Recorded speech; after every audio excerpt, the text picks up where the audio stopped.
Hello, hello, everyone, and welcome to our next episode of Wellness for You talk series brought to you by Empezar Wellness. We are very excited that you are here with us tonight. What a great way of completing the day. My name is Katarzyna Oświecińska, and I am the Keylight Facilitator at Empezar Wellness.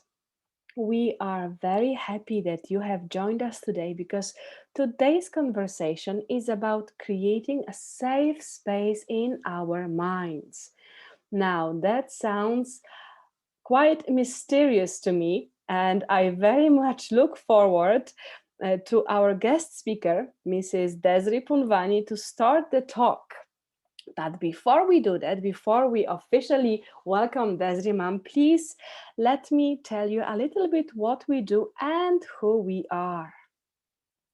Empezar Wellness was launched in 2020 in response to the global pandemic, also as a CSR activity of Empezar Logistics group of companies. Empezar Wellness was founded by Mrs. Sangita Taneja, a philanthropist and chairperson of the company's group CSR activity Empezar Wellness. Mrs. Taneja is a highly skilled certified nutrition coach and CEO of Empezar Wellness, an alumna of Institute of Integrative Nutrition in New York, and postgraduate in dietetics and public health nutrition at the prestigious Lady Irwin College. You can find out more about our programs. You just need to follow us on Instagram or send us an email to pr@izrwellness.com. And now, ladies and gentlemen, dear listeners, those who are joining us here on Zoom floor, or those who are listening through Facebook, or those who will be listening to the recording later, let me officially welcome Mrs. Desri Punvani. Good evening, ma'am. Hello, hello. How are you? Hi. Hi. Am I? I'm always uncomfortable about starting this thing. I never know when to start. That's why you have me here now. Yeah, absolutely, absolutely. I think my greatest nervousness is in this. That 30 seconds or 20 seconds before starting. And once I know we've started, then I'm very comfortable. So I'm very happy to announce that we are now officially starting since you are here in front of us. Okay. So good evening, everyone. And I'm really happy to be here in my safe refuge at home, like all of us are, at this time when we are safest at home. So this creating a sanctuary or creating a refuge, I first learned it from Shakti Gawain. So I learned it from her book, Creative Visualization. And then I had a few very positive experiences with it, which I'm going to share with you. And then over time, when I did it with clients, and especially did it with the cancer patients, I started introducing in it several elements of my own, which I found very useful. So before I teach it to you, so we'll be doing it together today, okay? Because that's the best way to learn. But before I do that, let me share my true story with you. So there was a cancer patient who was a very good friend of mine. Her name was Indu. And she was, in the last stages of her cancer, she used to get a lot of hemorrhaging. And so she often had to go for transfusions. Now, as often happens, as you get weaker, your veins become thinner and the doctors couldn't find her vein. So often she was in hospital for a long time. She would be there for a couple of days because they would have to find her vein, and then again it would get blocked. And then finally one day she got really so angry with everything, and she was in so much pain that literally, and I'm not exaggerating the story, at 2 a.m, she called up her son and she said, "You come and get me from hospital. I'm getting myself discharged." So he said, "All right, look, we'll stop the transfusion, but I'll come in the morning and get you. She said, no, if you don't come, I'm going to call the cops to get them to drop me home. So of course he went and he got her home. Now, at that time, I was very new with this creative visualization, with Shakti Gawain's exercises. But since she was a good friend of mine, I decided that I would try it with her. So basically what I told her is that, we can all create the space in our head where we can go, where we can find peace and, where we can be away from the stresses or whatever is happening around us. And I taught her the technique. And what I told her was that if you do have to go to hospital again, which she was determined not to go, you just go off into your sanctuary and let the doctors or the nursing staff do what they want. You leave your body with them, and you go off there and you try. If it works, great. If it doesn't, I promise you, we'll bring you back right away. So she did agree. And the next time that the blood transfusion was required, I must tell you, it was very successful. It was over in like 12 hours and she was home the same day.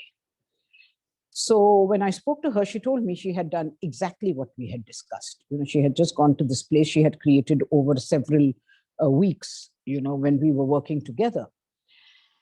And that really confirmed my belief in it. I tried it a lot on myself, on others. And for me, the most surprising thing was, for some people who would know my husband and for those who don't, he's one of those men who doesn't believe in all these things. But once when he had to go for his annual medical, he told me that, when he goes there, he's usually nervous because, he's not sure how his parameters will be. So he had created for himself a cove. And this cove was in the middle of the sea. And he would go and sit there while, they did the tests on him. And he said, usually it came out good. And by then we had our daughter, the second one, and he told me, he says, now when I go into the cove, I take both my girls with me and I play with them there while they are doing the tests. And I asked him if he knew about Shakti Gawain, and he didn't. He had just created this himself, or he had read it somewhere. So a lot of us know, and for those who don't, the mind cannot make out the difference between what is really happening and what we are thinking. So whatever we create in our mind, it believes it. Okay. So we use this to our disadvantage because, we are creating disaster scenarios. Suppose this happens, suppose that happens, what will happen? And most of those things, 9 out of 10 don't happen. So rather than doing that, we can use this for our benefit. So I'm first just going to tell you how it is done, and then we will do it step by step together. And hopefully either in the chat box or in some way you will communicate to us how the experience was for you when you were doing it, and perhaps as you work with it later, how it is for you. So basically what you have to do is you have to imagine for yourself like the most beautiful place. So if someone told you that if anything was possible, where would you like to have your little personal home? Any place. So you choose that kind of place. So it could be high up in the mountains, it could be on a beach, it could be even like in the sea, in the middle of the sea. It could be anywhere that you want, in the middle of a garden. So choose the place you want. And here you have to create for yourself a little home. Okay. And we're going to create it with great detail, because the more detail you give it, the more realistic it becomes for you. So the only thing that I want from you when you're making this place, it can be anywhere, but when you open the door, and this is your space, okay, this is where you go to be by yourself, okay, usually no one gets invited here except you. So the few things I have, which I have found useful and which are not in Shakti Gawain, is that when you open your door, your front door, what you must see in front of you is a full glass wall. So like this huge window, and in front, there needs to be some kind of water body. So this water body can be anything. It can be the ocean, the sea, it can be a river, it can be a lake, a pond, it can be a waterfall, it can be a water fountain, it can be anything. Okay. But when you open the door and you step in front of you from these huge glass windows, you should be able to see a water body. All right.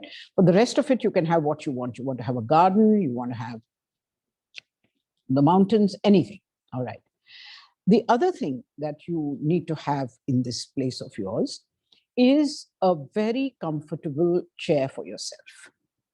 The kind of chair which is very comfortable. You can sit on it, you can stretch out on it. And when you are sitting on this chair, the little altar that you have for yourself, and it can be any kind of altar, okay? It may just have a favorite painting, an inspiring painting. It can have any sacred images, anything. But this altar should be visible from the chair. So from the chair, you should be able to see the water body in front of you. And on a side, you should be able to see this altar. These two things.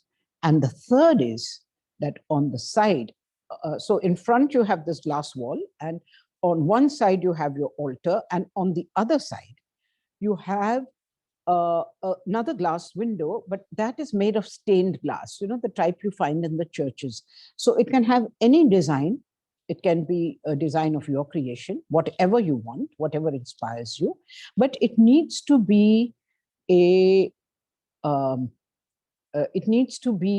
window, and this can just be a window. It doesn't have to be the whole wall. A window which has stained glass from which all the different colors fall into the room. Okay, so this is required. The rest of it is your imagination, whatever you want to have. So let us start. If you have a glass of water next to you, that would be very useful.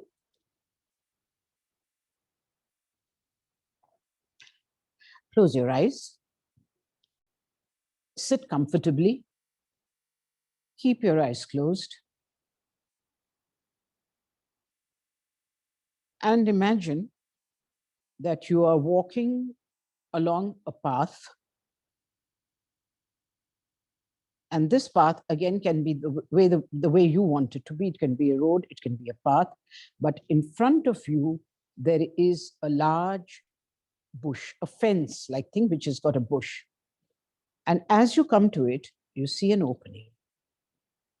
You bend down a little bit to go through that opening. And as you go through the opening, on the other side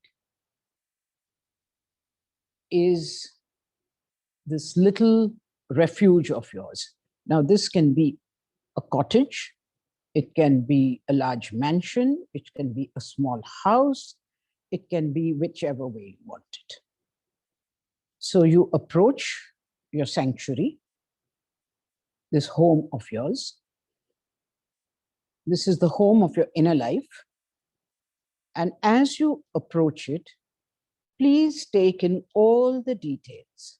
So as you approach it, what is the pathway like that leads to it? Is it a cobbled pathway? Is it grassy? Is it paved? And if it is paved, with what is it paved? Is it narrow? Is it wide? And on the sides of the path, what is there? Are there trees? Are there flowers? Can you see any small animals like squirrels or birds?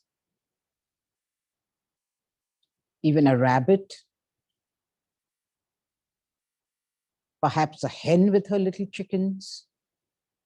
What do you see? So, observing all this, you come to your cottage or your mansion.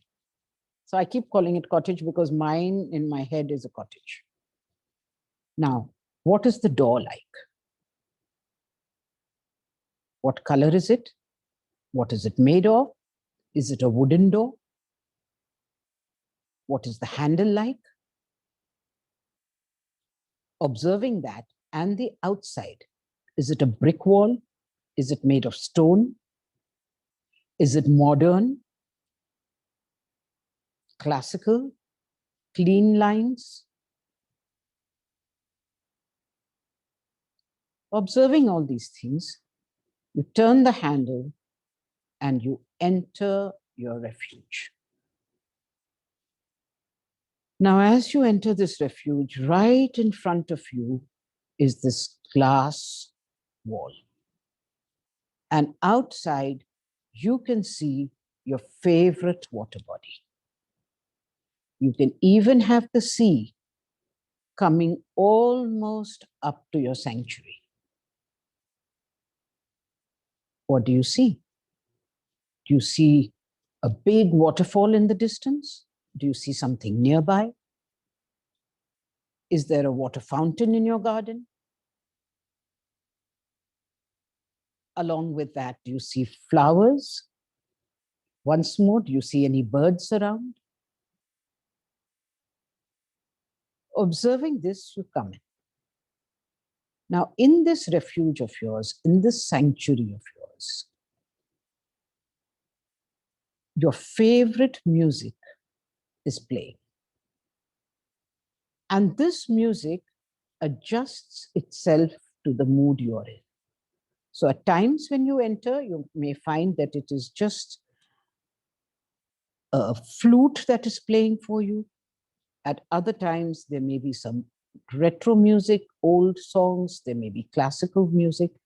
But you can be sure of one thing: whatever music is playing is suitable to the mood you are in when you enter your sanctuary.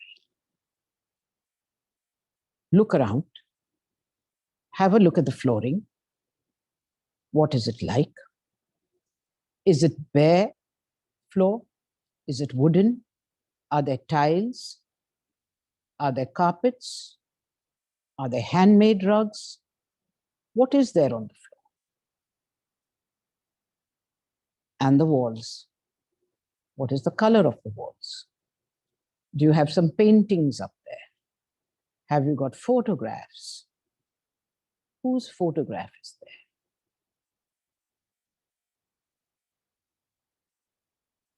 And look at your altar.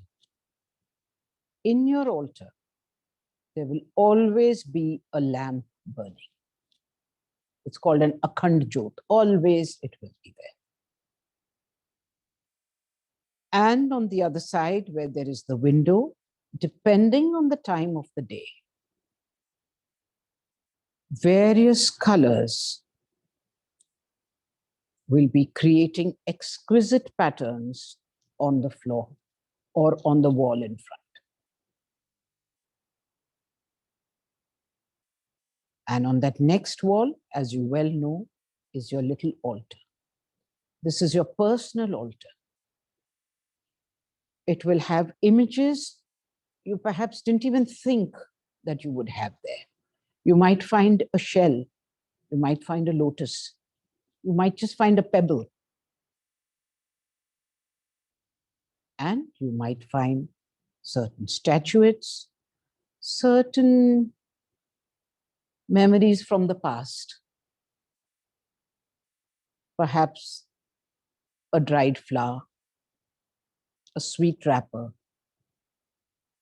a movie ticket. Things that are of value to you. Some marbles.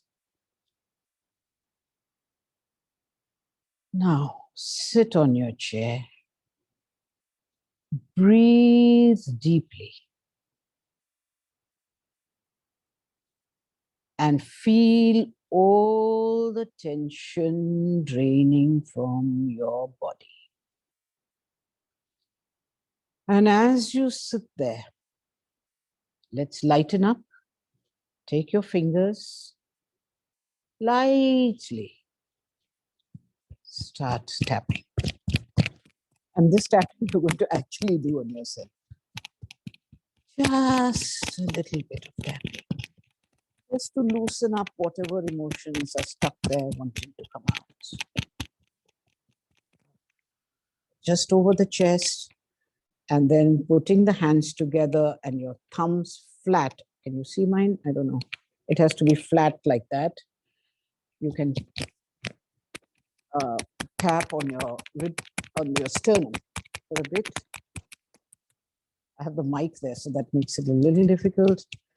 Like that, and pause and relax. Sit on your chair.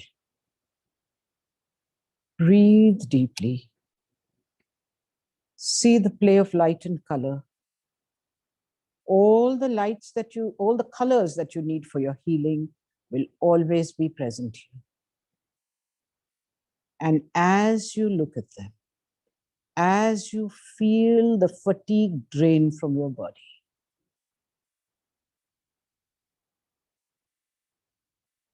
allow two things to happen.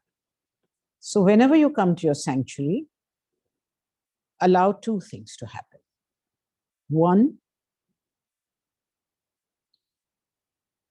just sit quiet. You have already tapped on your chest and see what comes up for you.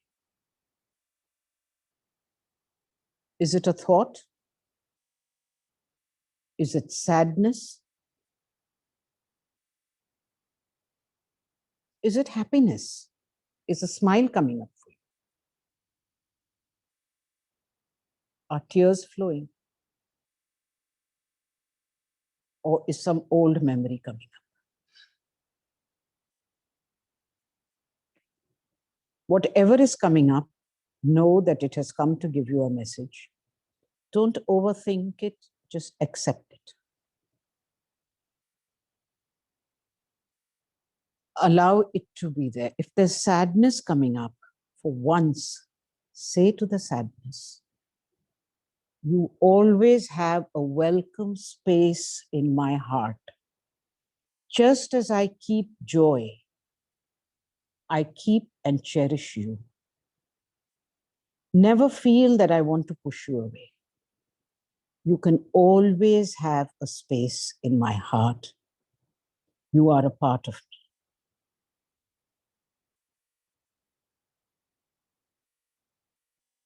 Because this is one place, your sanctuary, where it is safe to allow your sadness to come up and to make it feel welcome, because all of you is welcome here. Your anger, your sadness, your confusion. Take a deep breath.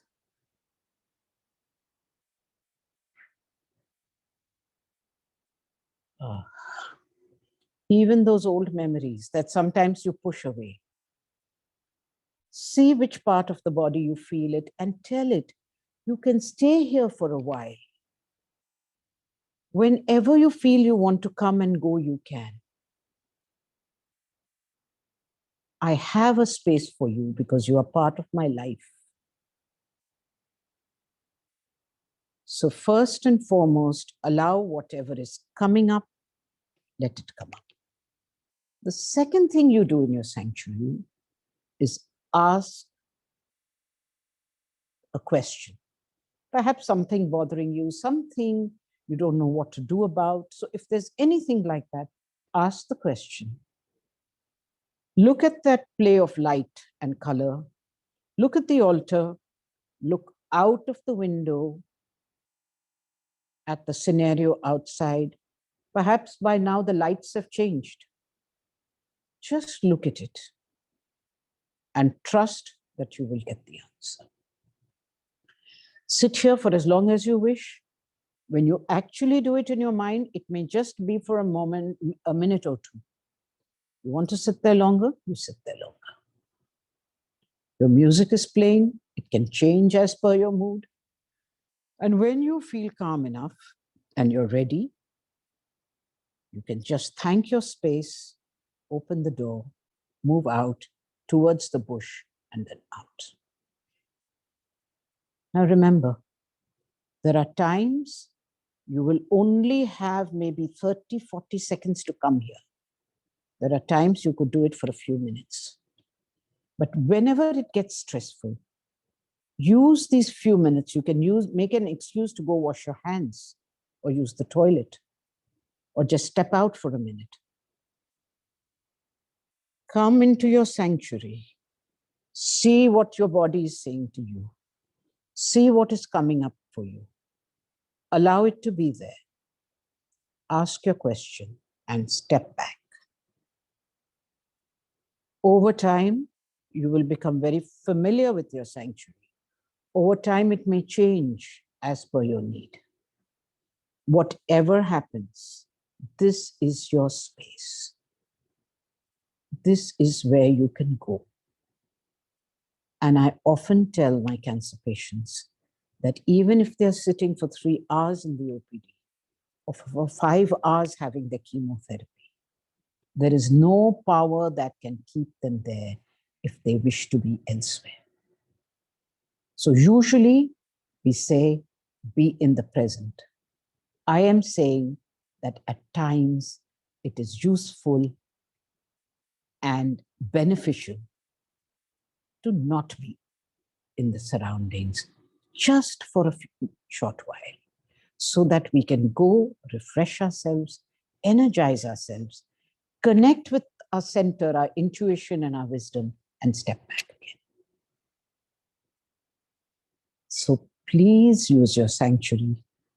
Once you're confident of it, please teach it to others. And I have one request. Please don't just teach it to friends, teach it to your staff as well. Teach it to your maid. So that so many in India, we have this when they go home and their husbands are abusive or they have to work here, go there, work again. Teach them this, give them the power to go within themselves when it becomes difficult for them. Teach it to people in hospitals. Teach it to people who are afraid of traveling when they have to travel, so that they can move into their center and out again, into their center and out again.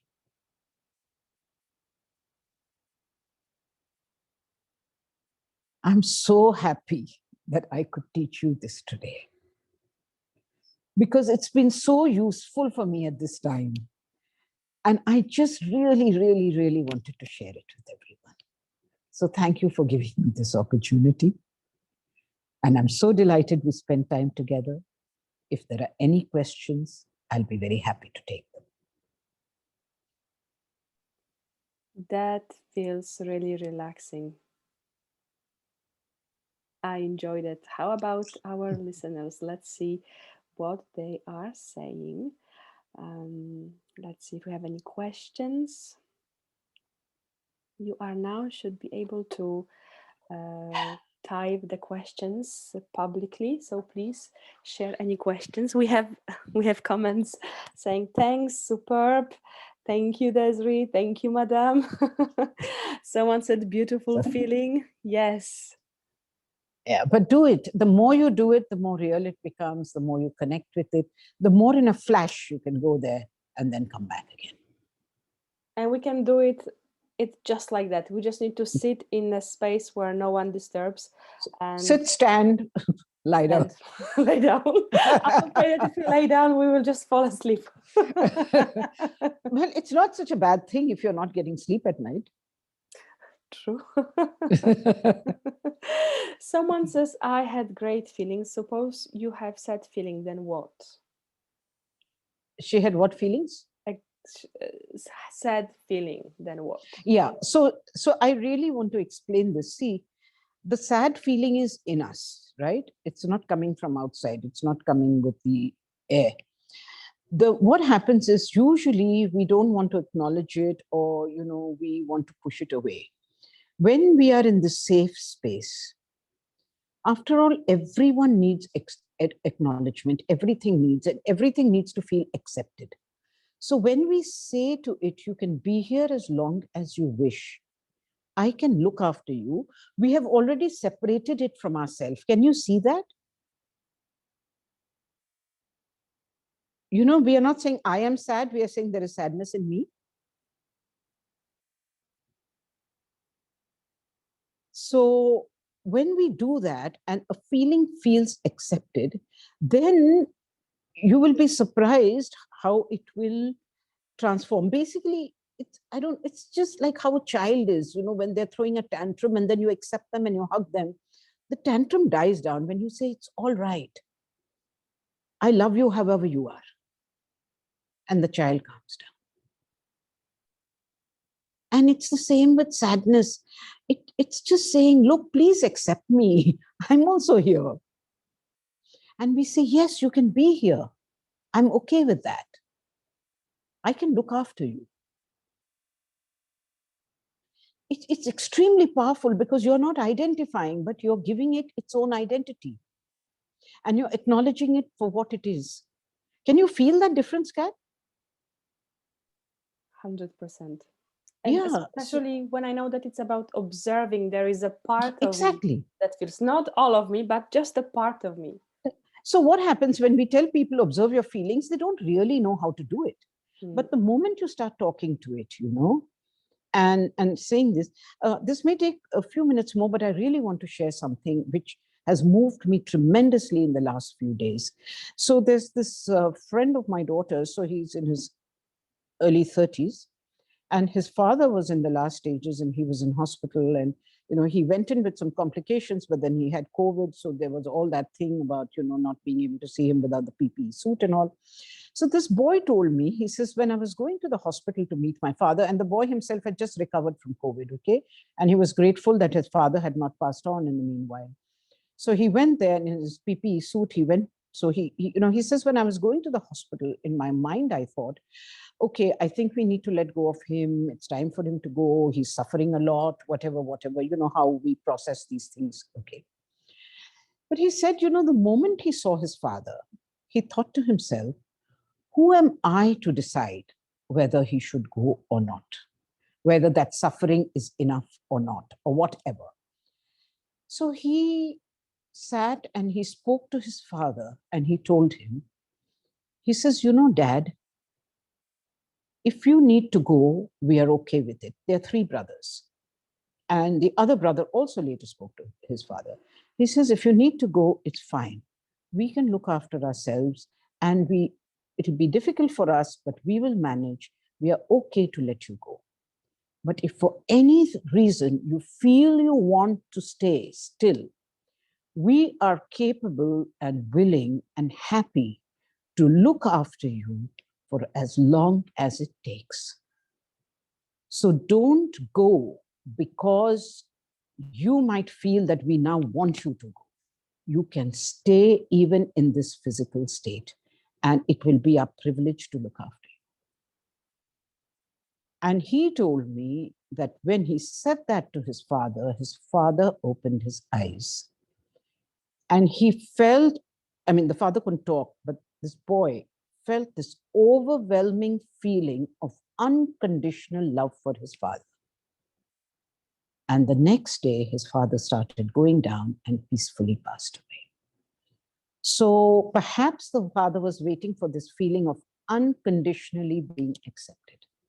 And this is what our feelings want. If I'm coming to you as sadness, please accept me as I am. If I'm coming to you as joy, accept me. If I'm coming to you as jealousy and anger, say, yes, okay, I recognize you, anger. And if you wish to be with me for some time, I can look after you. Then I'm not allowing that anger to affect me, see? It's a completely different way of looking at it. And it's a very possible way, and it's not something we have to learn, So this overwhelming acceptance of what is, we can do that in our safe space. And we come out stronger and more empowered.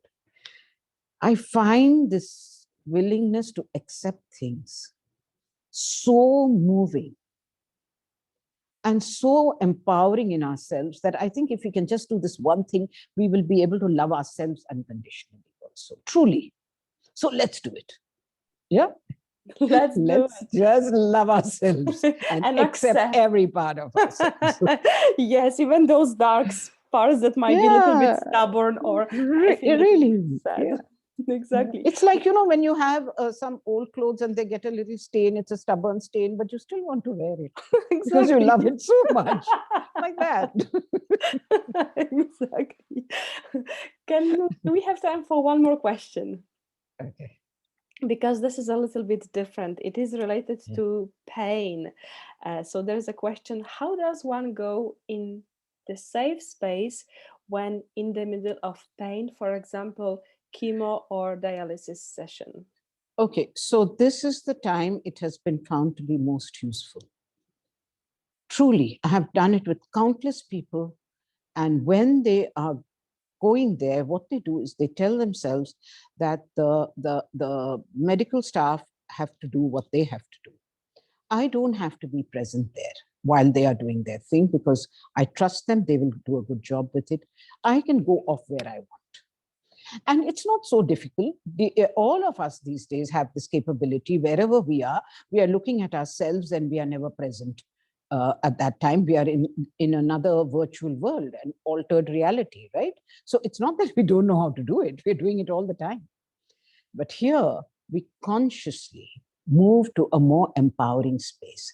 So we just move away, we take a few deep breaths, we cross that bush, we see our sanctuary there, and we enter this space. And while we are doing there, we will definitely be breathing deeply, which makes the dialysis easier, which makes the chemo easier. Basically, when we are present to what's happening, we tend to tighten our blood vessels and arteries and all tighten, and then the whole process becomes difficult. The moment we move here, even when I'm talking about it, there's a deep breath. The moment we move to the sanctuary, the moment we see that play of light and color, the moment we see those water bodies, automatically our mind believes it is there, it starts relaxing. And the process that we go through, it becomes much easier. Much easier. And I've seen this again and again and again and again. So we are So creating even I'll tell you, even a simple thing like these days, we all have much more work in the, at home. So I find in the kitchen when I'm working, and if I get a little tired, I just move away for a few minutes. I go to this place of mine and then I come back. And I see a shift in my energy. that Okay. is like an instant injection Yeah, of some that's happiness right. or joy and relief. Yeah. Instant. I was going to say like a steroid injection. Then I thought I'd better not say that.